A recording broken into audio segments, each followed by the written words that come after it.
I know you're tired. I know you're hurting. And I wish I could say something that was classy and inspirational. You can do it! But that just wouldn't be our style. Welcome to Project Reclamation, where you rebuild, re-energize, and reclaim your life.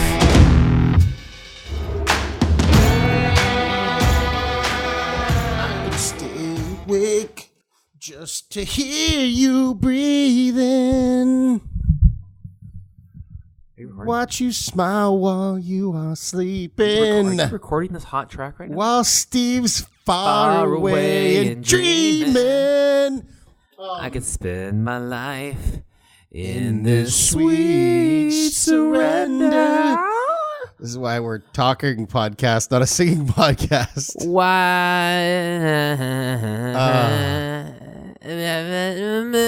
With you. Yeah, something like that. I don't even know. Yeah. Is a moment I treasure. Oh, yeah.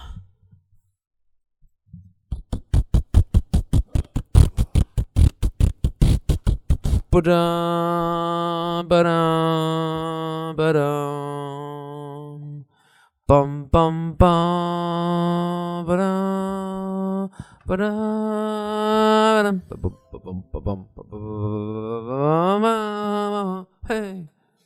Hey! That reminds me of college basketball games, man. I will tell you, San Diego State basketball is fun. It's a lot of fun. You know, apparently their season tickets, there's a wait list. Who would have thought? That's crazy. But, I mean, they have a high caliber coach. Not anymore. I think that he retired. Oh, did he? That makes sense.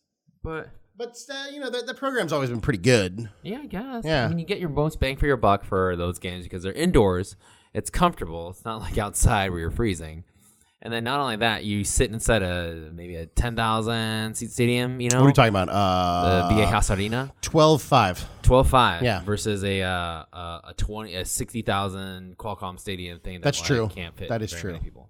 But I will tell you, with that smaller stadium, they're getting I do think that it's going to be smaller, it's going to be on the level like those pro soccer stadiums. Mm-hmm. And then, you can fit way more people in there and you can charge them higher. So yeah, that makes sense. It totally makes sense. What was I going to say? Yeah, Brett and I saw Joe Rogan there. We're at Viejas? Yeah, it's a good show. Really good show. That stadium is so funny because you're just sitting right on top of everything. Yeah, it's like a 70-degree art. It's like a 70-degree angle, just shoot straight up. You're like, is this even allowed? I was impressed because I think that's the biggest show he's ever done, like live show. Oh, really? Yeah, and I think Andrew Santino opened for him, and then Tony Hinchcliffe, and then it was a great show. Okay, but I was like, I wonder if he's gonna do a half house or like a 3/4 house. Do the full thing. He did a full fucking in the round deal, and I was impressed. That's really, really cool. Because they never do that. Yeah, that's really, really cool. Yeah.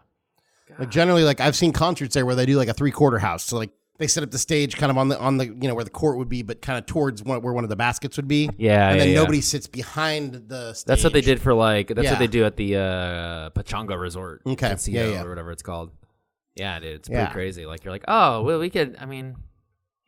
You might as well just do a full roundhouse thing, but then again, I don't know.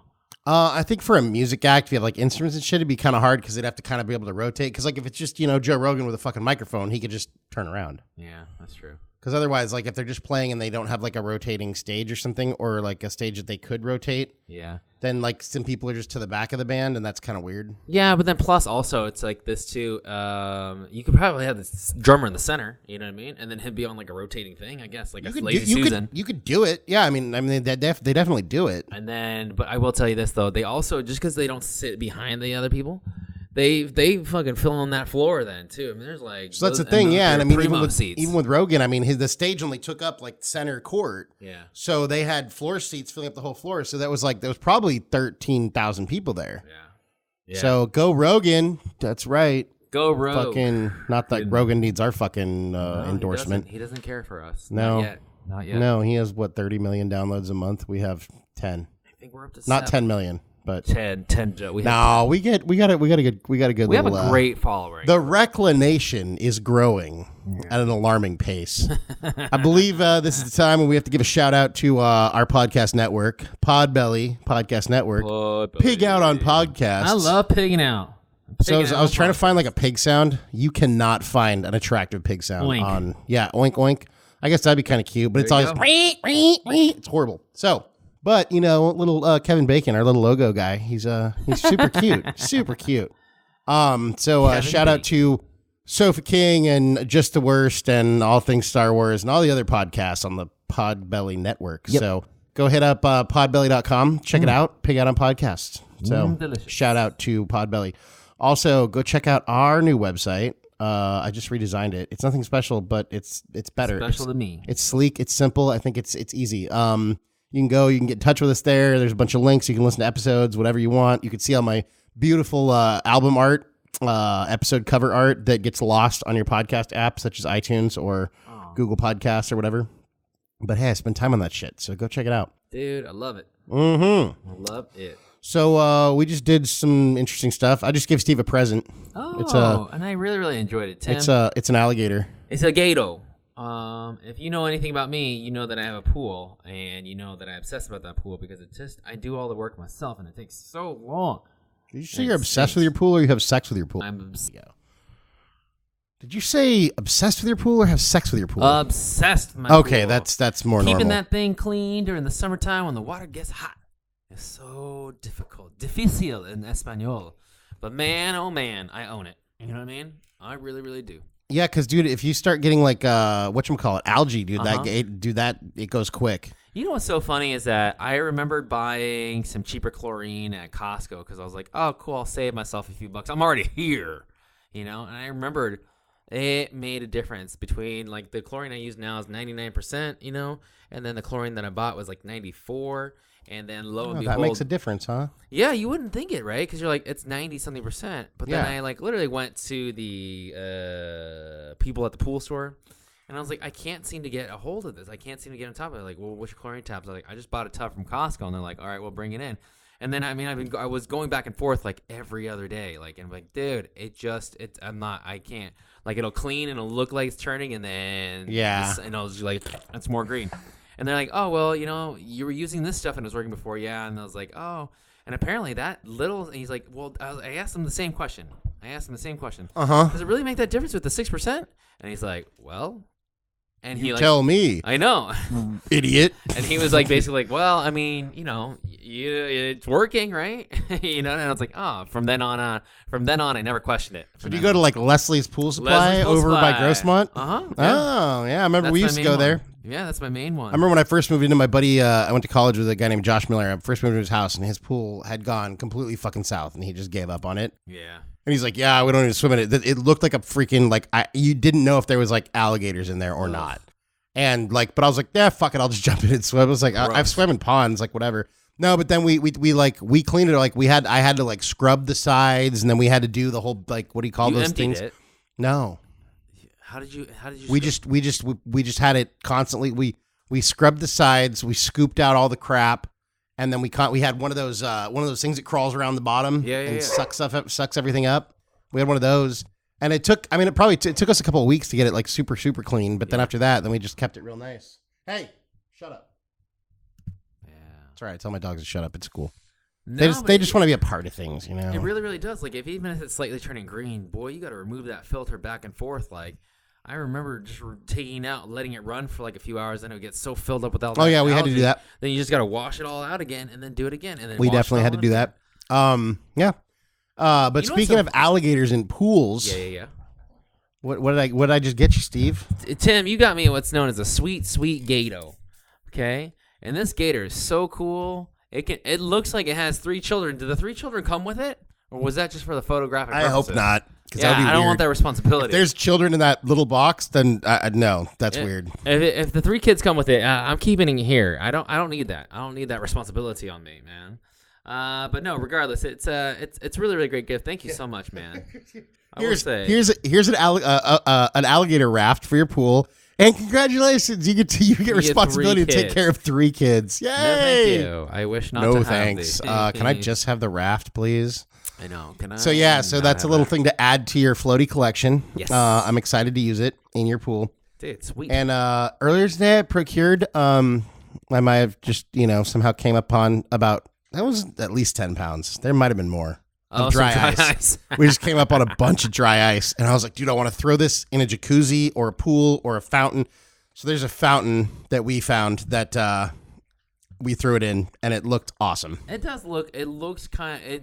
One of the things I thought it was just gonna like kind of create that dry ice smoky effect, that little haunted house kind of effect, and I thought that was gonna be it. But no, it bubbles too. It goes bloop bloop bloop bloop. Yeah. Bloop, bloop. It makes this cool, like cacophonic sound, like where it's like just bubbling all the way, and I think it's so cool. Actually, that's one of the side things of that thing that's actually really, really nice. So yeah, dude, good stuff, man. Very, very cool, Yeah. man. Very, very. So very cool. this is not a current event podcast, nor No, is it's it a conspiracy theory podcast. No, it is not. That's your other one.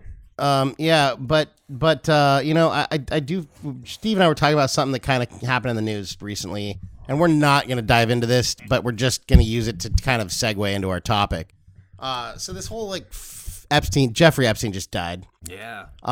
He got suicided, we'll say.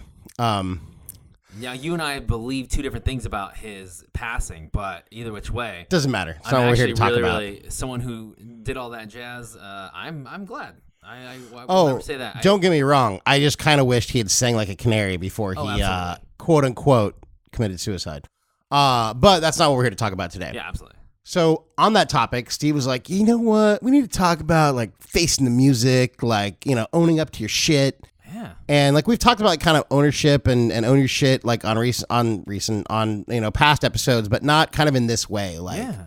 I think that, you know, we've probably all done stuff that we're maybe not proud of. That's and there's right. people who've done stuff that I wouldn't even want to be associated with. However, I think that, I think that kind of what we want to talk about today. But there's a lot of is stuff. There's a lot of power or owning empowerment and up coming to clean. that Yeah. stuff. Yes.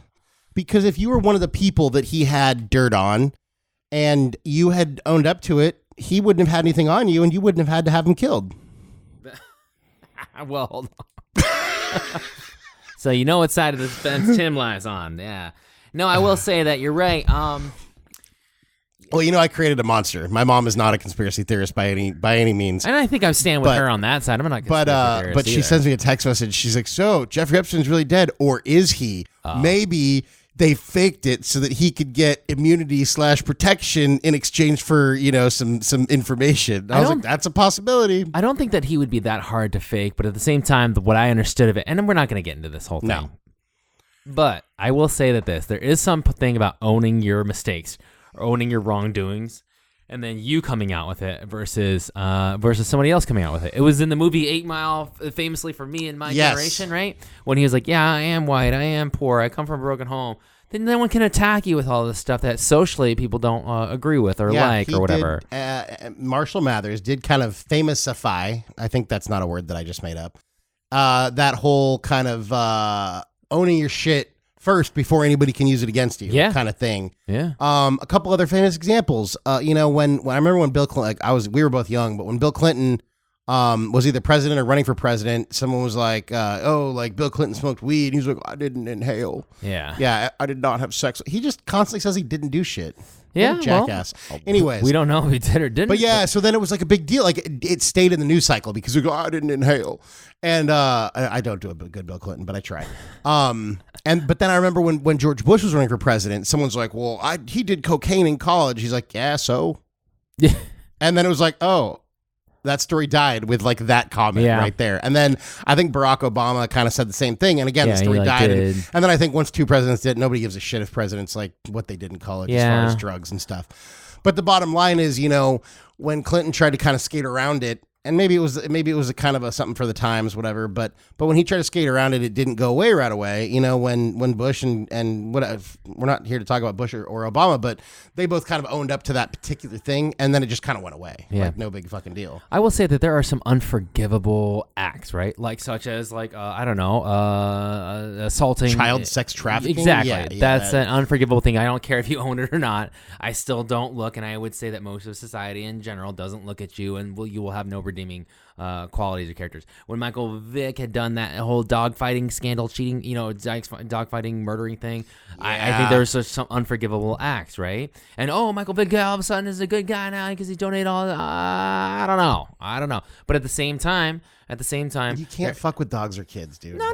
And Bottom line. Yeah, exactly. And there are certain things that you just, even if you pay the debt to society, quote unquote, it still doesn't give you a clean rap sheet. You know what I mean? Sometimes you get to start a new life should you have the opportunities or whatever. Yeah. But still, there are just some unforgivable acts. But I will tell you that there is a lot in taking onus of what you've done, right? Because people always go, "I'm sorry." Well, what are you sorry for? I'm just sorry. I'm sorry for what I did, but they don't really mean it, right? That's the meaning of it. But if you own what you kind of do and you own what you've done, and right or wrong, you say, "Hey, man, I thought it was the thing I needed to do, or I thought it was the thing that was giving me the most joy or pleasure at that time." But now that I look back on it, holy smokes, I did it. It was not like Martha good. Stewart. She's like, "Yeah, insider trading, I did it." She Yeah. went and, she served some jail I time. think Martha Stewart's bigger now than she ever was dude, before. because you know what? Because now she's got. that. I mean, she was kind of a badass all the time, but now she's kind of like she's a proven. homemaker who's also a fucking badass. Yeah, and who's I also think a she felon like of some taught sort. classes in fucking prison, and she had some of the hardest fucking chicks Yeah. like learning how to sew and cook and all sorts of other crazy shit. And then she did press shit with Snoop Dogg and like what the fuck? But she owned her shit. Ryan Braun is a famous player, baseball player that I guess he had denied vehemently. I didn't take any PEDs, performance enhancing drugs. I didn't do any of that. And then when the samples started coming back in, then he was positive. He's like, all right, well, maybe I did it. And you're like, okay, well, hold on. You lied about it first. And then now we have all these tests to prove it wrong. So there is something, and there are other athletes that have tried to deny it. Well, I feel like But then Lance Armstrong, he did so much for the sport of cycling. And he put it on the map, and he's done so much for charities and good causes and stuff. If he had and honestly, when he was in the game, they were all doing it. Every single one of them. There wasn't anybody who wasn't. There wasn't anybody who wasn't doing PEDs. But I feel like he still has it. He'll always have an asterisk by his name because it came out way later. Oh, I think they took them all back. Yeah, if he had just owned up to it in the beginning, I wonder if that would have changed anything. Yeah, I'm like, yep, me and everyone else. And if you want to hold people responsible, look at the people who are in charge of the sport because they're the ones profiting off of it, even more than me. I will say that there's a timing issue too. It's not like you have to, it's not like when everything else, after you reap the benefits of everything, then you can kind of come out. You kind of just got to own stuff up front and it's like, and soon. It's like McGuire and Canseco and all those guys, Roger Clemens, they all denied it. Now, granted, the stuff they were doing may or may not have even been stuff that was like that bad, or may not have even been stuff that was super illegal at the time in that sport. But someone should have just come out and yep, I did it. If you want to know the details, talk to Bud Selig because he was pretty much the ringleader of this whole thing. Yeah. And Fuck off, Bud Selig, by the way. Because, they were all doing it. And you know what? Baseball was pretty much dead before that. And the home run race brought baseball back alive. And I will say this, too, is that sometimes when people come up with stuff and they go, well, I'm staying on top of this. I'm never going to let you guys kind of, I'm not going to get taken down by some investigative journalists. But the biggest thing is that when you own up to it, you also have a chance to give the reason why, right? And I think that's the hugest part. When you come clean with your own stuff, you can kind of control or dictate the narrative. You get to control the narrative. Yeah. So hold on. I did steal that bread, and why? To be honest with you, I was running low on some cash, and my family was really, really hungry, and I wasn't making ends meet at my job, and I was looking for another job, and I just had to do this. And so people go, well, shit, dude, I can sympathize. I hope that I never have to empathize, but I can certainly sympathize with your situation. Holy smokes. You know what I mean? If someone breaks in your house, and you have to fight for your life, and the life of maybe your kids, and you end up having to kill that person, you don't run. Because if you run, then they're coming after you for murder. Whereas you're like, no, I had to fight. My life was in danger. My child's life was in danger. I did what I had to do. And they'd be like, oh, okay, cool. Otherwise, you're getting questioned for murder and shit. Yeah. One of my favorite podcasts is Tinfoil Hats with Sam Tripoli, and he's a comedian, and he's battled with substance abuse and other things, and he's just so open and honest about everything. He owns everything. He's even probably too honest about some things, but I dig that because it makes him real, and I feel like. You know what? When it comes down to it, I think people accept a flawed person who's honest more so than someone who's not flawed. Because I think in this day and age, we're pumped. Society and the news cycle's pumped with so much fucking bullshit. People just they appreciate genuine realness. Yeah. Even if it's a flawed, checkered realness. I do because people sometimes there's this idealization of things and people, right? Oh, look at I don't know, a famous actor, a famous actress. They're just as flawed as we are as human beings. People. Period. End of statement. No more to be said out of that. But because you see them and they have the money, they have the clothes, they have the makeup, the lighting, you go, wow, they're so perfect. Or on Instagram is a perfect example, or on any other kind of social media where you go, oh, look at them. They got the nicest abs, the nicest arms, the nicest butt, boobs, whatever else you want to put in there. And you tend to take that on yourself, but you're just as quote unquote perfect or imperfect, whichever way you like to use it. You're just as the same as that other person. Yeah, and it's so tough because it's like, okay, if this person would have come up and say, hey, man, I know that some of the celebrities, they go, oh, this is what I look like without makeup, and they do a photo shoot without makeup, but I'm still like, you still have nice clothes, you know what I mean? Well, and they have makeup on that's made them to, it's like when you see the scene where in a movie or TV show where some pretty girl's just getting out of bed, she's made up to look like she's not wearing makeup, but she still looks good because she's wearing makeup. She's just not wearing makeup that looks like she's. I don't even know what I'm talking about, but I know because it was like, oh look, this girl looks great with makeup, and then they're like, yeah, Tim, she's wearing a bunch of makeup. She's just wearing makeup to look like she's not wearing makeup. Yeah. Anyways, but then you look at someone like Can Caminetti, he's like, yeah, fucking cokehead, fucking. And I mean, the dude probably should have slowed down because then he would probably lived a lot longer. But I mean, he owned his shit though, like. Yeah, he was a party animal, but he didn't hide it. I will say that there is nothing more honorable for me as a healthcare professional when someone goes, "Hey man, where are you here? Well, I'm feeling sick because I did this, and this, and I wasn't." There's something honorable about when someone just comes clean. They're just so upfront and honest because I don't question them anymore. I don't question it. If I have to play a guessing game with you and I have to guess whether you're being truthful, honest, genuine, and you're expressing yourself with candor, it's really, really kind of tough. And I'm like, okay, well, I don't know if I want to be laying down the line for you and protecting you and fighting for you and urging for all this stuff all the time because you're not willing to do the same for yourself here. Yeah. And so it's really, really kind of tough. Well, like I was telling you, like I've been watching this YouTube show called Hot Ones. Yeah. Lately, and it's basically, if you haven't watched it, go check it out. It's on YouTube.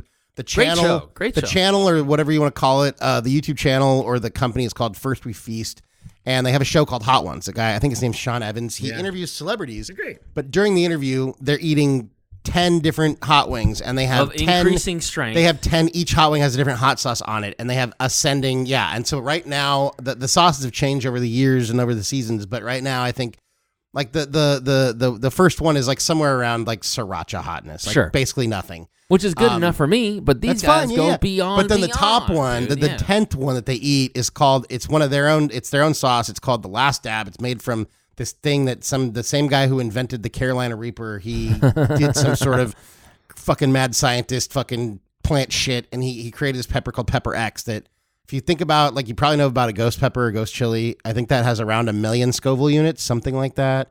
Pepper X has like more than 3 times that much. I guess it's twice as hot as a Carolina Reaper, which is so fucking crazy. So this hot sauce, I've had it. It's fucking insane because my brother-in-law, shout out to you, Nick. Thank you for the pain. He talked me into doing this exact same wing challenge with him. And the funny thing is he recorded the last wing that we ate. Like he videotaped it. And Game of Thrones is on in the background. And it was like the battle. It was one of the battle scenes. You can't see it, but you can hear. So you're watching me and Nick eat these wings. Just Nick is sweating. I'm just sitting there with my mouth wide open, trying to breathe in as much cold air as possible. I look like a lizard. You see a lizard just sits on a rock with like its mouth open. And you hear the like people screaming and dying and getting stabbed in the background. It's pretty epic. Dude. But anyway, so yeah, it's super hot. But what I was going to say is I really like the interviews because he asks good questions. He's a good interviewer. But when people get to the hotter hot sauces, like it's like that survival mode kicks in. Yeah. And they're no longer thinking about how to script their answers or what they're supposed to say. Really so I feel like you can't, because they're like, I mean, people are like sweating. People are like Aubrey Plaza was like, she's like, can I snort the milk? Because my nose is burning. And so she snorts milk and she's like, it's coming like dripping down her like, It's hilarious, and some people are like hallucinating. Some people don't even make it through the challenge. I think DJ Khaled made it through like the third wing. He's like, I'm out, man. What was it? One of these, it was like that one of the Asian chef guys who did something. Anyways, he basically was like, I'm going to start on 10. I want us to go. And then he went back. Someone went backwards. Yeah, and then he didn't even make it. He didn't make it. He ate like the first wing, like 2 bites. And I give him props. I mean, it's Bobby Wong. The episode with Shaq was pretty funny. Shaq, yeah. I wish he would have been more engaged with it. I wish he wasn't always like trying to like defer off to Sean Evans. Like when he mumbles a lot, I can't understand half the shit he says sometimes. Yeah, that's girl. I mean, I love Shaq. Don't get me wrong. I think the most interesting episode to me was Alton Brown, and then some of the people like he's a chef and he does a lot of stuff, but he's he's very intellectual, and so like he literally all the way up through the last one, he gives you like the flavor profile and tells you what it'd be good on. He's like, well, I would have made it a little bit differently. I would have put this in there, and like. He's like, I would have added more turmeric. I'm like, really? Most people are just like, Kristen Bell and Dax Shepard both fucking crushed it. Wow. You know what's so funny is that Sean Evans actually eats the same wings with them the entire time. But because he's done it so many times, I mean, they're up to their 14th year or something like that. I don't know doing it. Because they do it so many times, I mean, he just like basically, like one of the questions is like, are you eating them? And he's like, I'm definitely eating them. Well, no, if you watch some of the older seasons, dude, there's some pain moments on his face. He freaks out. Now I think he's just good at it, man. Yeah, I think you get Although used with to that it. Shaq one, that was rough because Shaq, they have some bet and Shaq he's like, oh, you got to try one with Shaq sauce. And Shaq sauce is all of the sauces mixed together. And they were just dumping hot sauce on all the wings. And he's like, that was horrible. I will tell you, one of the funniest ones that if you've ever never seen the show before, if you've ever never had like that hot sauce before, one of the best descriptors that was ever done was when Riff Raff did it. And Riff Raff is like a rapper of sorts, or I don't know, but he's a rapper musician. And he ate it, and he said, and he was having a hard time with it, as most people, as 99% of everyone does. And he basically said, it tastes like Tylenol, or it tastes like medicine. Mm-hmm. Like, that was the best descriptor, because something so white hot that it doesn't have any flavor. It just tastes like so Well, there's bitter two different ways to make medicinal. hot sauce. You can either make it with extract, so you don't need to use a ton, because the extract is just a pure heat, no flavor. Or you can make it with the actual peppers, and different peppers have, different flavors. Sure. And then they can add other ingredients. So apparently the one that's actually like the hottest one, people don't seem to have as much trouble with that one as they do with the one that's called like Da Bomb. And there's a couple other ones that they're novelties made for heat, and they don't have any flavor and they taste like shit. Yeah. But it is what it is. When you get that hot, it is more of a novelty thing. I mean, Brett and I have one in the fridge that I fucking love, and it's got like 100,000 Scoville units or something like that. It's called Zombie Apocalypse. Nope. It's delicious. I put way too much on a quesadilla today. Nope. I couldn't feel my face for like 45 minutes. But yeah, so dude, shout out to you, Sean Evans. So yeah, I like that because I feel like it almost forces the celebrities to be more real than I feel like if you watch them on like, I like watching some people on like Jimmy Fallon or Conan O'Brien, but they're giving they know the questions beforehand. Well, their publicists do for purposes like their advertisement. It's not like that. Right. It's not like Hot Ones doesn't advertise anything. Like, No, he gives them. I don't think they have to make it to the end. I think they get the chance anyways. But for sure, if they make it to the end, I think they get like 30 seconds to plug whatever they want. Yeah, but he does a pretty good job of plugging anything they have that's new. So it's a good show. Go check it out. It's on YouTube. It's like somewhere between 10 and 30 minutes per episode. If you haven't seen an episode, boy, go I'm watch it. telling you. Totally worth it. What are some of the better ones? Alton Brown was good. Aubrey Plaza was good. Shaq was good. Gordon Ramsay was good because he's kind of a pussy. Well, he's a chef, dude. So he probably has the same thing. Like, there's a lot of this chefs needs more, on there. this and the other. He gets a lot of requests. Apparently, like, and some of them are really, really good. It's a very good, it's a great show concept, and I really, really applaud that. Yeah. That what is that? At First We Feast. First We Feast, and they have some other good shows on there too. Yeah, like Sean Evans does some other stuff, and they probably have other people on there too. Kind of come up with conceptual ideas for shows. Yeah. It's very, very hard, and then you have to sell it to the people that you sit around the most, and then you have to sell it beyond that to like a general audience. And it's like something that you guys think is funny may not be that funny, actually. That's the hardest part. Yeah, it's just a great concept though, just to mix the two of those. I love it. It's like an eating challenge and also an interview. It's fucking genius. Yeah. Oh, you know who else crushed it? Adam Richman did a really good job, but obviously. Yeah. But he was telling a story, the guy Man vs. Food. Man vs. Food. He had a story about he was doing a hot wing contest somewhere, and he's a great guy too, because he talks about like he's got he's had a little bit of a checkered past. He talks about it, Sure. but and he's been honest about like why he had to stop doing Man vs. Food, because I think it was like giving him health problems and but he said one time he was doing a hot wing challenge, and they had this ghost pepper extract. So I mean, literally like basically just pepper spray. Yeah. So they're just like, and they dumped the whole bottle. He's like, this was early on, so like I didn't have like but the person who's like his publicist or his manager, whoever was kind of the one who would have like later on in the show been like, no, fuck you guys, we can't pour the whole bottle. They poured the whole bottle on this bowl of wings that he had. And I guess he was like in the fetal position on the bathroom floor, and like he could barely breathe because I think he had to go to the hospital. His tongue was all swollen up, and like, yeah. I have no idea, even in the hospital setting, what you would do for people who ate a bunch of hot sauce. Or, what would you do? I have no idea. Everybody says like what's his name? Dude, Theo Vaughn is a good episode. All right. What's his name? D'Elia. Anthony D'Elia. Tony. Yeah, he's a comedian. Yeah, Tony D'Elia. I just like Theo Vaughn's accent because he's like from Louisiana. He's got that kind of mullet. He does have a mullet. He has a fucking fantastic mullet. Who's that guy? Harry Connick Jr. He's got the Harry Connick Jr. Accent. Yeah. Damn, man. It's like butter. You could listen to it all day long. He's like, I tell you what, man. I will say that one of the things that you brought up was Adam Richman, and Adam Richman had an incident recently where he had a show all planned up to kind of come. It was another food show maybe. And then he had responded to someone so viciously and violently on Twitter or one of those social medias where he said basically he was acting as though he were a bully, and he even expressed someone to like go off themselves or something like that. And I think that one of the hardest parts for me was I was like, really? Why would you have done that? You're on the cusp of greatness again. You have a platform, which so many people try, and they work their whole lives to get a touch of like a platform where they can influence other people perhaps.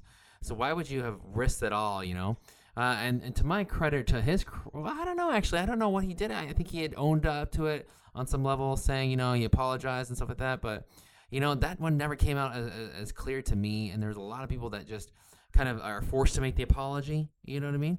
But, it would have been one of the other people that has come out, even like Neil Tyson deGrasse or something Neil like that. Neil deGrasse Tyson. He had the most dangerous man in the world.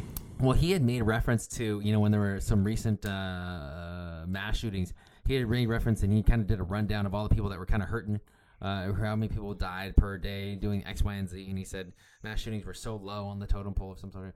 And then it was just about, and then I know he got chided for it being about, like the timbre of it at the timing of what it, he was saying was correct, but the timing was wrong, and it wasn't. And he came out like directly after that, and was like, "Oh, I was wrong for even bringing it up." But there are a lot of people that kind of they put their thoughts out there, which is great, or they do the actions, which are great because they think that that's the best thing for them in that time. But I will tell you that sometimes it's just.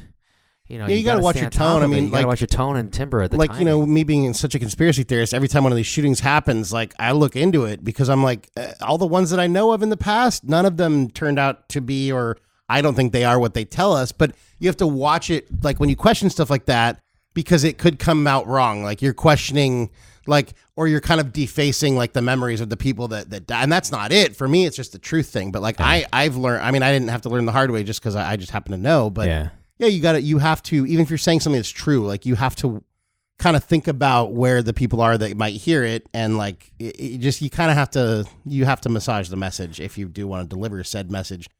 But Adam Richman reminds me of someone else who, God rest his soul, he's no longer with us. And it's a shame because I wish we'd had more of him, but due to, Anthony Bourdain. Oh, I thought you were going to say Charlton Heston. No. Bourdain like embodied the whole like honesty thing. I mean, he was no stranger talking about some of his, depression issues and battles with, mental issues and battles with drug addiction and all sorts of other stuff.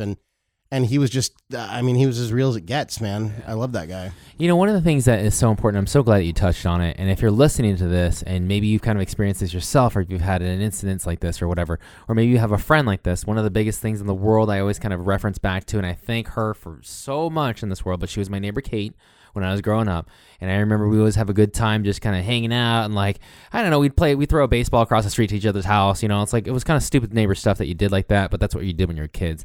And I remember one time she called me out and she's like, Steven, you lie so much. You're always lying. You're always trying to like please everybody, but you're always pleasing everybody, but you're lying to them. So eventually you're always just letting them down.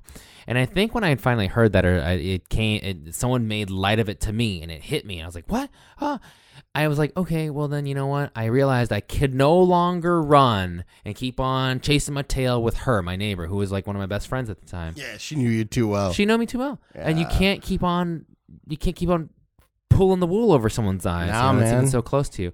And I think the biggest thing in the world is that, when you get there, it was almost like it was a turning point for me because I was like, okay, well, I'm gonna try and be fully transparent with her, and then eventually I became fully transparent with most people, and I would say even today, maybe I'm a little bit more fully transparent with a lot of other things, just as fully. And even when I go to work, like, I'm like, if I don't know, or if I just, if I get caught in a rundown of something, I'm like, I really don't know. I have no idea.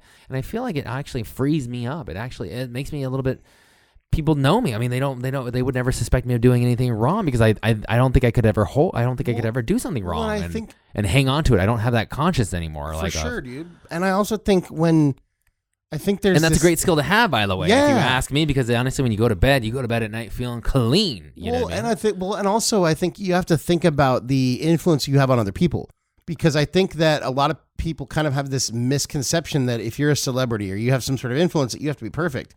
But then people just put you on this pedestal. Whereas, if I think there's a lot of people who may be battling with a weight problem or a drug addiction or just anything, depression, for people who have overcome something like that and become something that is someone who you watch eat hot wings on a YouTube show or whatever, like, to hear that, like, they had to struggle with something and they beat it, I think that's powerful. Yeah. It's motivating to someone who's maybe going through something similar.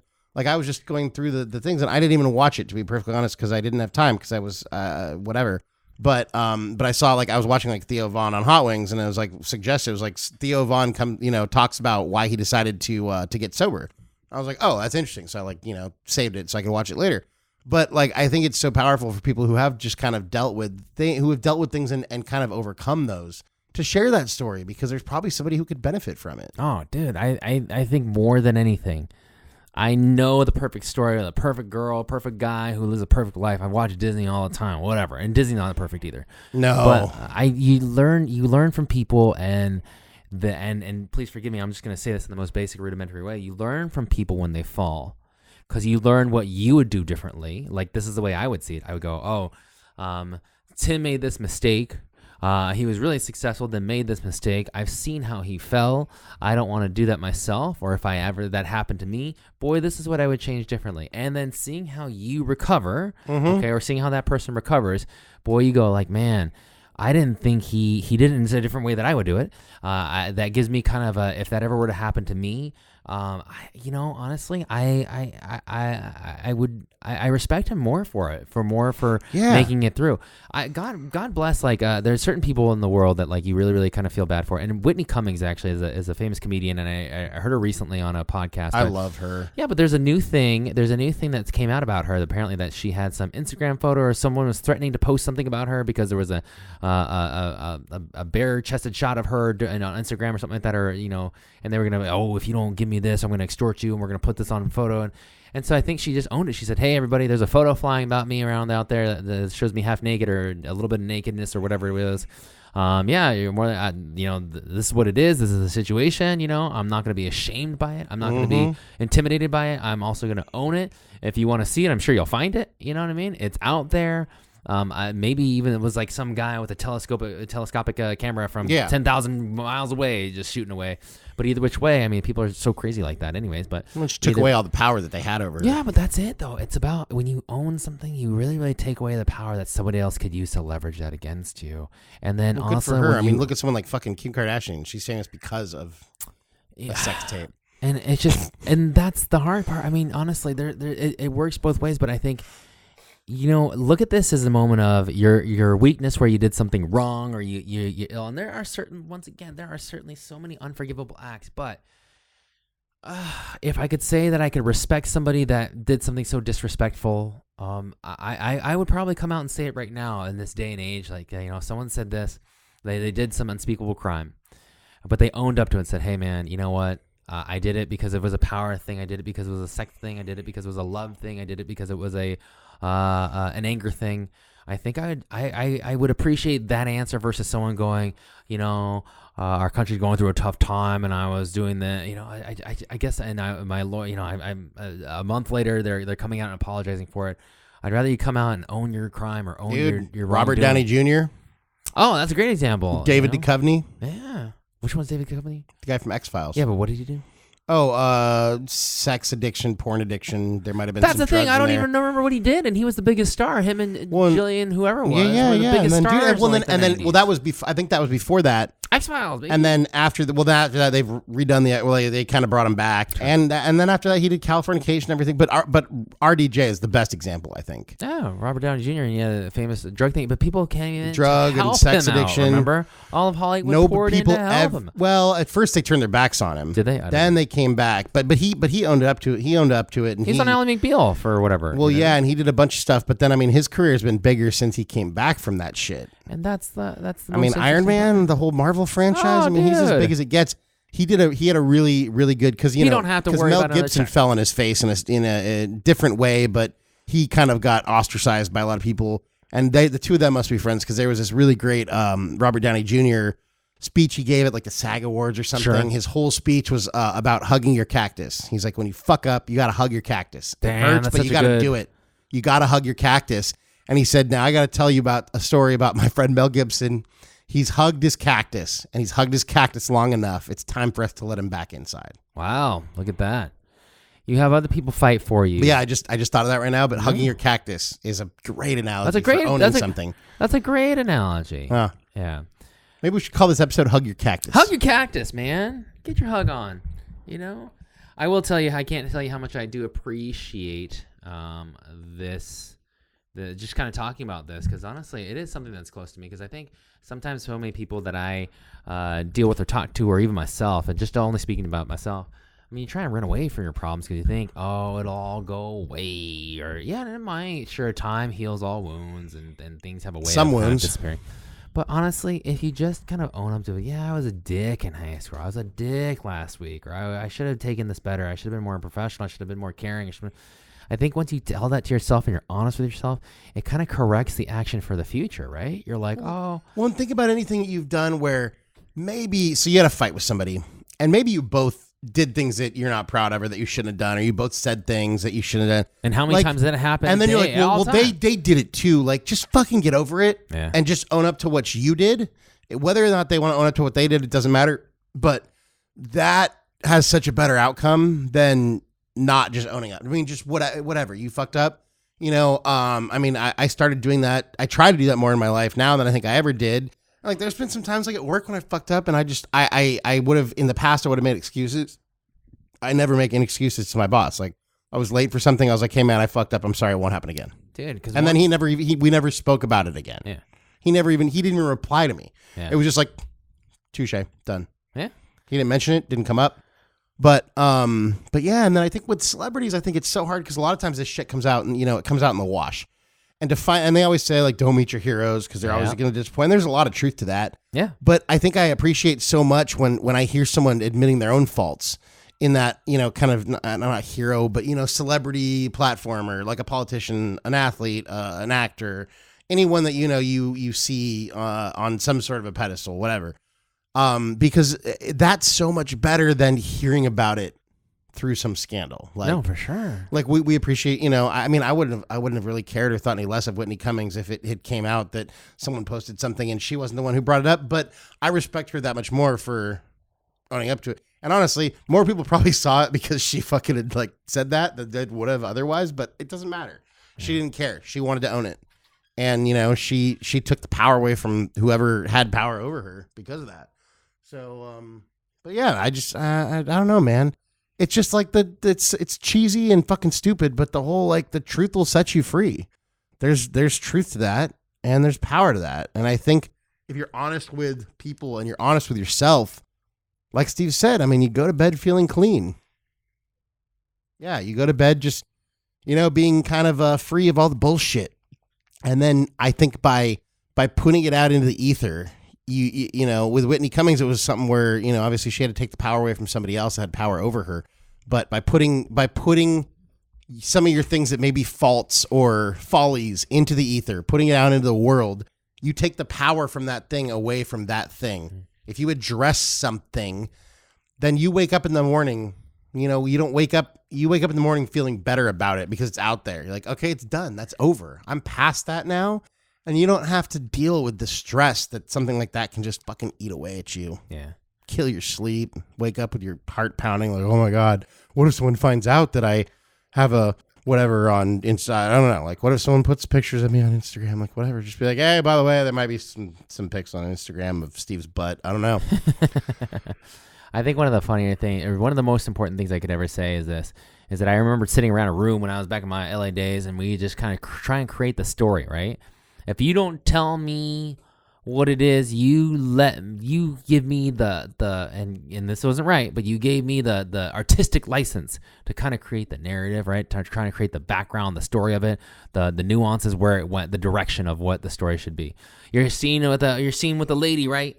You know, a new lady in town. Oh, Tim's having dinner with a lady. Uh-oh. Is this Tim cheating on his wife? Is this Tim's new girlfriend? Is this Tim's illegal alien that he brought in? I mean, you know, what were we gonna do? Is it a male or a bride from Ukraine? Oh, is this a cross-gender, transsexual, you know, whatever individual that Tim's now having dinner? You gave us almost like an artistic license to kind of do the guessing game. And you know what? Whatever we put out there was, unfortunately, you know, the first word. The first word is always kind of like, you know, the word. More often than not, I feel like the version of something that people will come up with using their imaginations is probably going to be worse than just the truth. So just come out with the truth. Hey, oh yeah, no, that was just a business partner that I was having lunch with. That's boring. Yeah. And all right. So anyway, so Steve, what's up? What's up with your alligator? I mean, you honestly you create that full transparency, and like I think that one, it's not as exciting. Sure, it may not be as exciting, but it's not supposed to be, right? Something that's exciting that you want to be exciting, you'll make exciting. Not to worry. Yeah. You know, and that's like that's the best part about like this world now. It's just, I don't know. I would really say this is that if you have something that if you're like, I want to be that Kate to whoever's listening, you know, my neighbor Kate, meaning that. Oh, hey, I was thinking of Kate Beckinsale. No. I don't know. You know what? I'm not. But anyways, this is not an underworld episode, but I would say this is that, hey, if you do find yourself always caught up and you're always kind of have that tension on your shoulders when you go to bed, I'm going to ask you, come clean. And right now, just, hey, work on being transparent. Let that be what you want to do or what you want to work on. It's just like, you don't have to tell everyone all your secrets all the time, right? But if you're late, stop making excuses. Oh, well, you know, the traffic was really bad and I got all this other stuff and I didn't wake up. And then wake up to say, hey, man, I was late today. I should have woke up 5 minutes earlier. I should have stopped watching that damn YouTube thing last night or right before I went, I got in the car.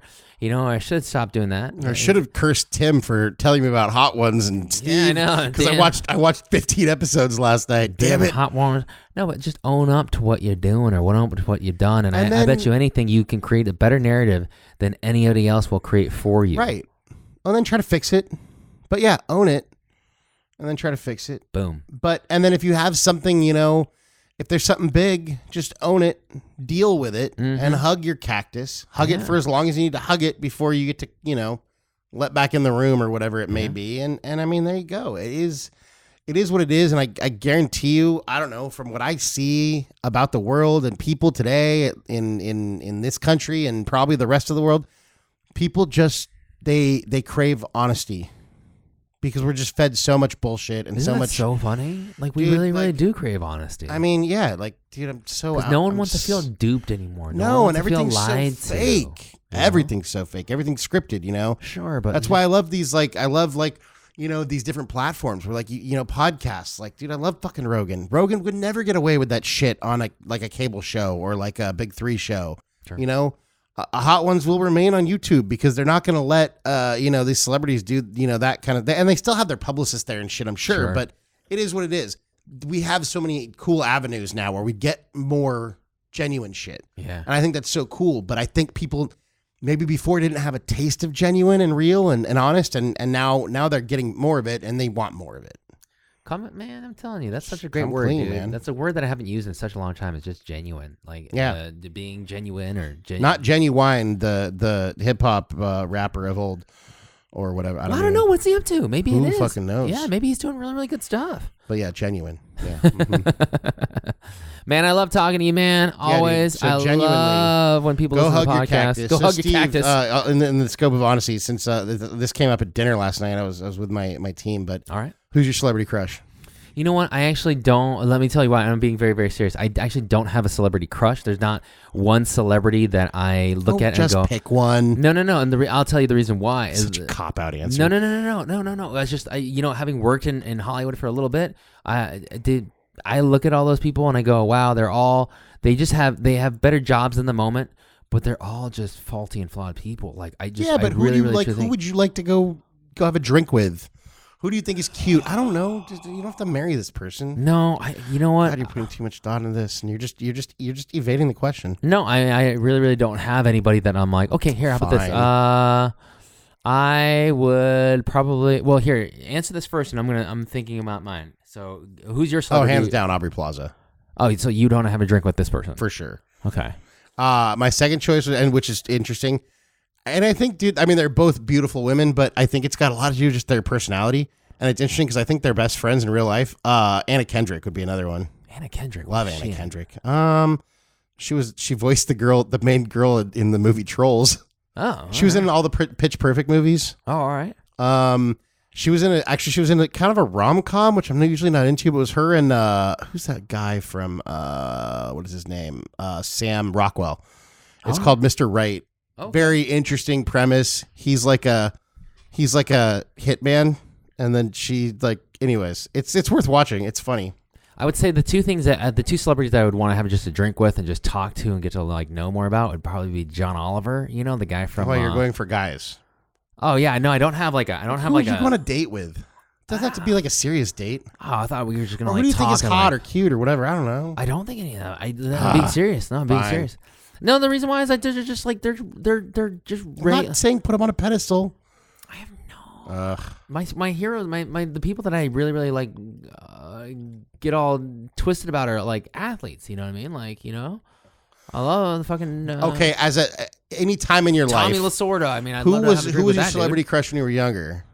Jessica Alba. Okay, there you go. Yeah. She's solid. No, dude, Jessica Alba for sure. If I were to pick a celebrity that I can think of off the top of my head that I think is Steve's type, and I'm just purely talking about looks, really, Erin Moriarty. Erin Moriarty. That's my girl for you. Oh, when I see her she was in that movie. She was in that show. The one that you told me to do. The Boys.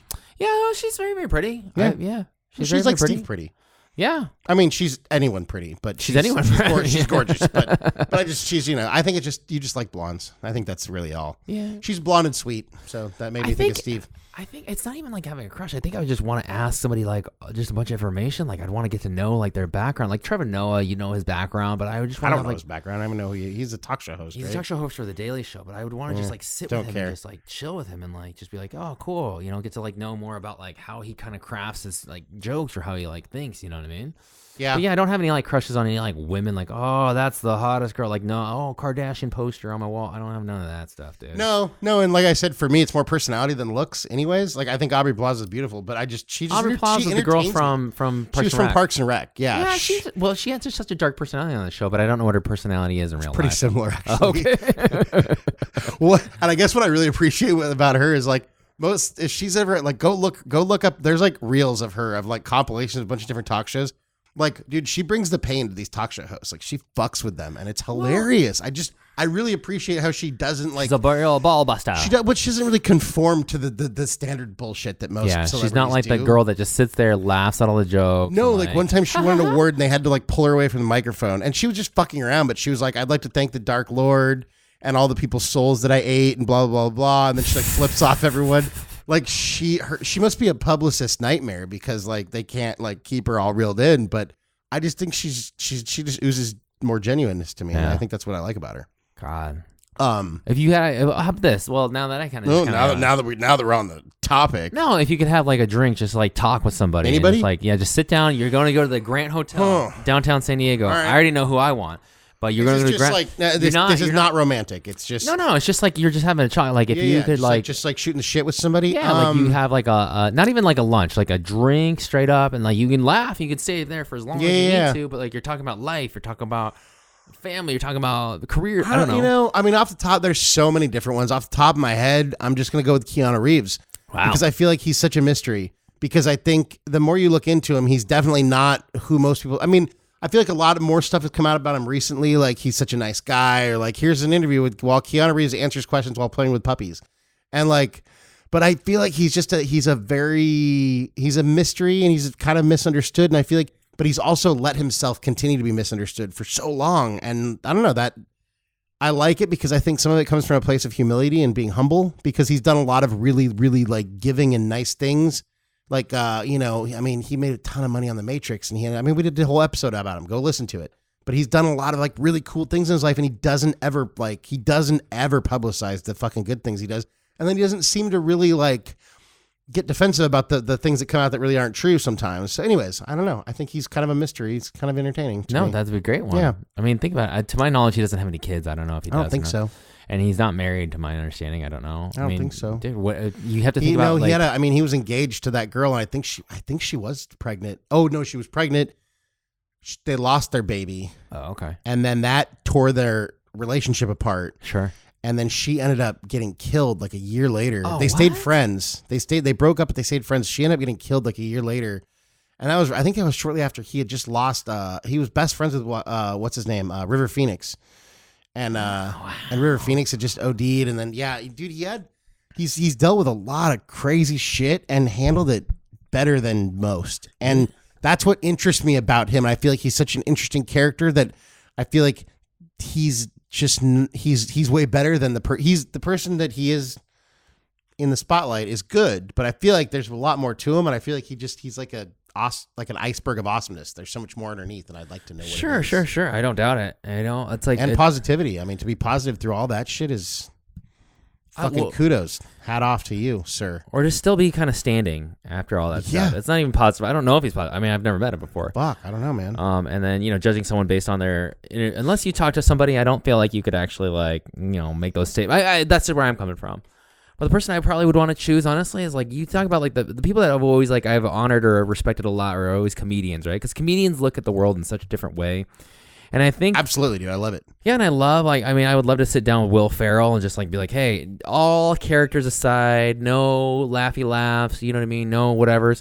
You grew up as a kid that wanted to do sports marketing or something like that. Yeah. You went to USC, and then how did you go from that to SNL? What kind of arc of your character happened in there, and what do you see now as a dad, as a successful person that you don't need to work another day in your life? Yeah, for sure, man. What is it? Comedy's hard, right? Because comedy so hard. Because you always have to stay relevant, you always have to stay on point, you have to stay within the time, and you have to have a timing thing to you too. When you don't have someone creating your beats and hooks and writing lyrics for you and all that shit. You can have a writer with you, you have a writing partner. Yeah, you can have a writer, but you're coming up with ideas that you're balancing on. How do you say this best? A lot of the people they don't, people like Rogan and stuff, they don't have writers. I guess I don't know, but that would be someone that you'd want to do it. Yeah. No, I mean, dude, there's so many comedians I'd like to. Dude, I'd love to fucking hang out with Joey Diaz. Yeah. I mean, that dude started his comedy career because he would do stand-up things in prison just to keep people from fucking rioting and killing each other. Jeffrey Ross is fucking hilarious. Jeffrey Ross, man. Without his, maybe if you just talk to him as a real person, just without all of his, not shtick, that's not the right word to use, but all of his persona about cutting, he's got better lines. He's the roast master, dude. He's got better lines or better quips than anybody in the world. It's but some of these guys are so dark. Like Greg Girardo. I mean, obviously Greg Girardo might have passed away because of a bad batch or whatever. You know what I mean? But Mitch Hedberg or whatever it was, how do you view the world? Because that's where you'll learn the most. I think a lot of those guys. I think a lot of comedians, they deal with a lot of demons and a lot of darkness. Yeah. But it's also interesting because they're as far as they're also the ones that are there's a lot of these podcasts where they kind of talk about real shit. It's a lot of different comedians. Theo Vaughn has a really good podcast. Dude, Dax Shepard apparently has a great podcast called Armchair Experts or something. Yeah, I heard his podcast is awesome. And they were talking about him in Men's Health. I was reading an article. Yeah. They said start with the episode where he interviews David Harbour, who plays a sheriff in Stranger Things. Okay.